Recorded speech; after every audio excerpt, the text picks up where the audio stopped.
My pick for game changer this year is Miles Scott of Bat Kid fame in San Francisco. Here's a 5-year-old who recovered from leukemia, got a wish from Make-A-Wish Foundation. He wanted to become a superhero, and when the country is in dire need of superheroes, we found one in a 5-year-old and drew the attention of the country. This morning, we are looking back at the game changers of 2013. The next, a Pakistani teenager who cheated death to become an inspiring global star. Malala Yousafza refused to back down to threats from the Taliban. They shot her in the head, but she refused to die, and this year became the youngest person ever nominated for the Nobel Peace Prize. ABC's Bob Woodruff has her amazing story still in its first chapter. We first met 15-year-old Malala Yousafza in Birmingham, England, just 3 months after the Taliban tried to kill her. She had returned home from the hospital between surgeries and spoke to ABC News for the first time since the attack. Dear Malala, I heard what happened to you on October 9. Her home was filled with letters and presents from around the world. You must have a lot of people that you want to thank. What would you say to them? Today you can see that I'm alive. I can speak. I can see you. I can see everyone. And I'm getting better day by day. It was a miracle she had survived at all. Shot in the head at point-blank range, this little girl from the Swat Valley of Pakistan was not only fighting for her life, she was fighting for the right of all girls to go to school. Malala Yousafza was attacked and shot by extremists who don't want girls to have an education and don't want girls to speak for themselves. I have the right of education. I have the right to play. I have the right to speak up. Malala was speaking up because the Taliban was bombing schools, threatening teachers, and ordering girls to stay at home. Swat Valley! Zindabad! Swat Valley! Zindabad! She was even featured in this documentary by the New York Times. They cannot stop me. I will get my education if it is in home, school, or any place. I want to become a doctor. Her father, Ziauddin, an activist and school teacher, was targeted for death. Soon his only daughter would be too. She doesn't remember the man with a gun boarding her school bus, but she described what her friend sitting next to her told her in this interview with Diane Sawyer. He said, you were just holding my hand and you just squeezed my hand like you were just forcing it, and you said nothing. And she said, like, you just looked at the man like this. And then she said, like, then he fired three bullets, and one hit you on the left side of my head, and it hit me like this. So I hid my face because there was gunpowder on my fingers. The alleged shooter, Ataullah, was never arrested. As word spread that Malala was alive, her survival became the ultimate defiance. Malala has become a hero. She has now triggered a huge movement around the world. She gets letters from children. Malala is incredible. They have made videos for her. Did you ever imagine there would be this kind of reaction to what happened to her? I think Malala is an inspiration for the children all over the world. Every girl is like Malala Yousafza. But not every girl would risk her life to take on the extremists who tried to kill her.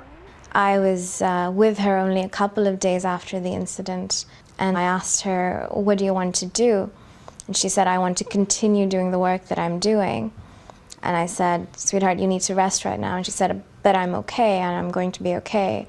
And there's many, many more people that I need to help. She could have disappeared. She could have silenced herself. This is pretty courageous of her to do this kind of work. She will not back down until she thinks every child has the right to go to school.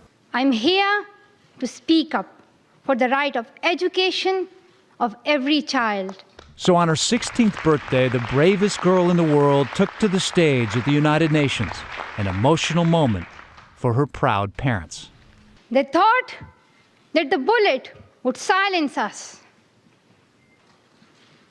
but they failed. The terrorists thought that they would change my aims and stop my ambitions, but nothing changed in my life except this. Weakness, fear, and hopelessness died. Strength, power, and courage was born. The little girl from Swat had become a symbol for a cause much larger than herself. Her life is a miracle. Her standing up again with her full stature is a miracle.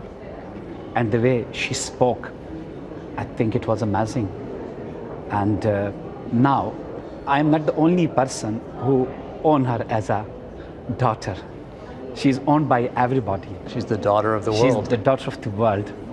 That she wants education for everybody, especially for the daughters and sons of Taliban. But on the 1-year anniversary of Malala's attack, the Taliban said they would target her again.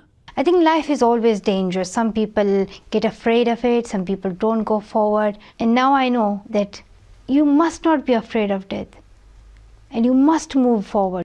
To move forward, she has created the Malala Fund to raise awareness and money for the 32 million girls around the world who can't go to school. Her first grant, sending 40 young girls working in domestic labor in the Swat Valley to school full-time. Let us turn the education of 40 girls into 40 million girls. Many of the world's loudest voices are speaking out to support her cause. They shot her at point-blank range in the head and made her stronger. Malala, who dared to believe that every child has an equal right to an education. What matters is if you are brave, and you are very, very brave, Malala. I know your father is backstage, and he's very proud of you, but would he be mad if I adopted you? Despite her popularity, Malala continues to speak truth to power. When President Barack Obama invited her to the White House, she expressed concern about the innocent victims killed by American drone attacks and asked him to refocus on education. One child, one teacher, one book, and one pen can change the world. For This Week, I'm Bob Woodruff, ABC News, New York. Malala just announced her new goal. She wants to be Prime Minister of Pakistan, and she's already written a memoir called I Am Malala. For more on Malala's mission, check out malalafund.org.